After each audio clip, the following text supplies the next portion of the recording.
Hola, hola, hola, ¿qué tal? ¿Cómo va eso?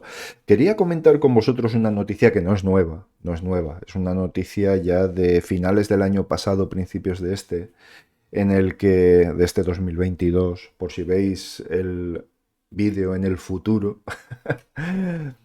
sería una especie de cápsula del tiempo en el que la Unión Europea va a dedicar 43.000 millones de euros en la independencia tecnológica en cuanto a la fabricación de chips, microchips. ¿De acuerdo? ¿Por qué todo esto? Pues evidentemente hemos sufrido una carencia que ha paralizado a la industria europea, una carencia en los fabricantes a nivel mundial por cuestiones de simplemente de comercio internacional, en algunos casos y en otros casos pues conflictos, etcétera, etcétera. La pandemia también ha influido en la distribución, pero todo esto hubiera sido resuelto si la propia Unión Europea, ojo, cuando digo Unión Europea diría el cono suramericano, Sudamérica, hablaría de esas zonas geográficas que tienen una dependencia muy grande tecnológica de otras de las grandes potencias. No tenemos más que ver que en esta guerra de Ucrania están faltando componentes, están faltando materias primas, no mucho porque no es una zona en la que tenga el grueso de la producción mundial, pero sí desde China están encontrando dificultades para poder enviar sobre todo materia prima para la fabricación. Aquí en Europa tenemos fábricas, tenemos en Bélgica una de las más grandes del mundo, pero dependemos completamente de suministros externos y de tecnología externa. Pero eso es otro tema que trataremos un poquito más adelante en este mismo vídeo. Bien, evidentemente, además de todo eso, la soberanía tecnológica no solo se refiere al software, se refiere también al hardware. ¿Por qué? Porque a través del hardware también podemos tener injerencias de otras potencias, del tipo de acuerdos comerciales, yo te proporciono esto, pero tú a cambio, como por ejemplo con la cuestión de los datos de todos los ciudadanos europeos, que la Comisión Europea ha transigido en que vuelvan a ser interpretados, por ser suave, en Estados Unidos. Esto ha pasado muy de puntillas, no se ha enterado mucha gente, pero toda aquella resistencia que tenía la Unión Europea ha sido vencida y ahora, a cambio de eso, sí que tendremos unos suministros de materiales, de materias primas contaminantes. Vivir para ver. Vivir para ver. A todo esto me gustaría decir que a raíz de la pandemia y con esta guerra en Europa, no olvidemos que es en Europa, también estamos mirando hacia un lado en la cuestión de el cambio climático.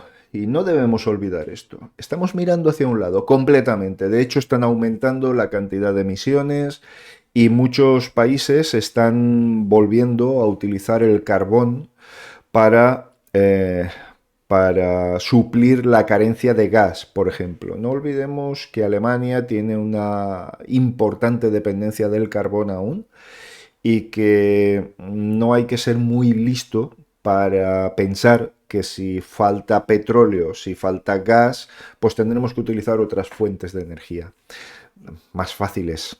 ¿Mm? Eh, Necesitamos un cambio de paradigma, necesitamos una Unión Europea muy dura en cuanto a la soberanía energética también.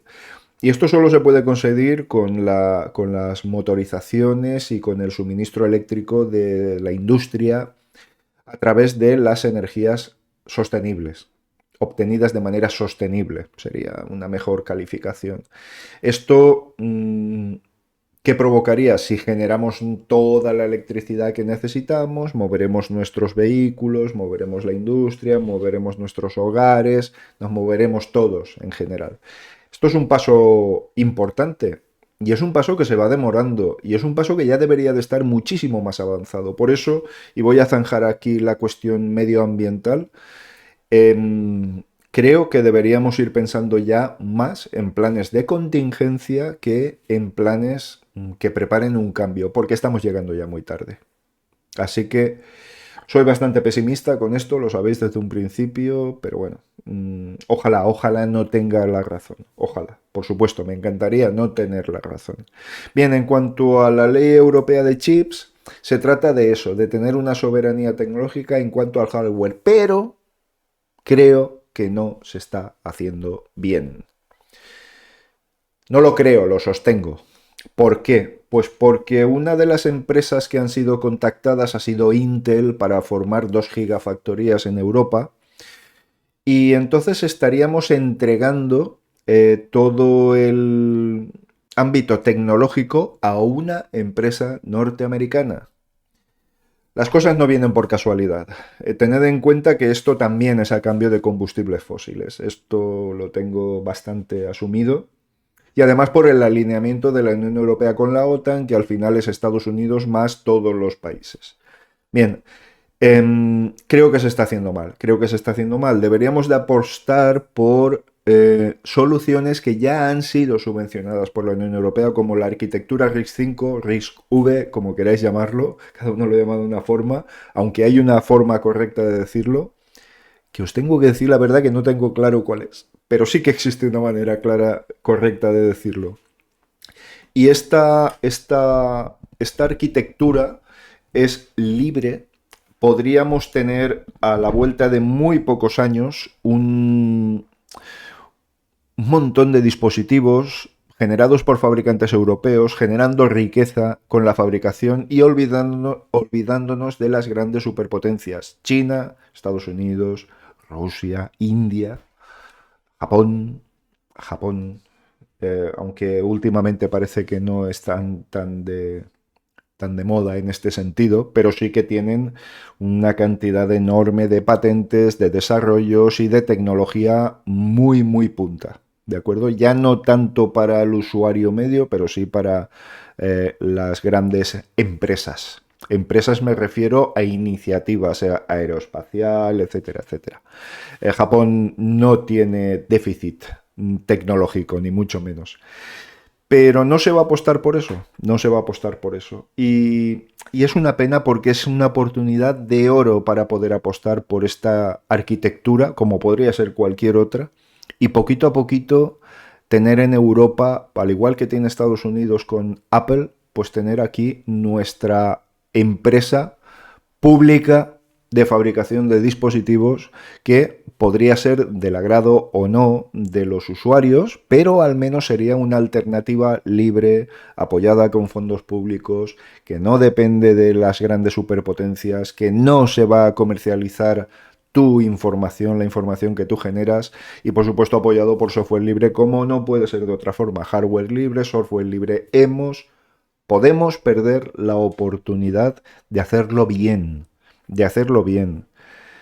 En fin, lo dejo ahí. Creo que deberíamos a nivel de usuarios reclamar a nuestras autoridades estas cuestiones, porque nos va mucho en ello, nos va muchísimo en ello. Y son unos esfuerzos muy grandes que al final se diluyen para entregarnos en manos de otros poderes tecnológicos y económicos. Aquí lo dejo. Muchísimas gracias a todos y todas y nos vemos, nos oímos, lo que sea, ya sabéis. Chao.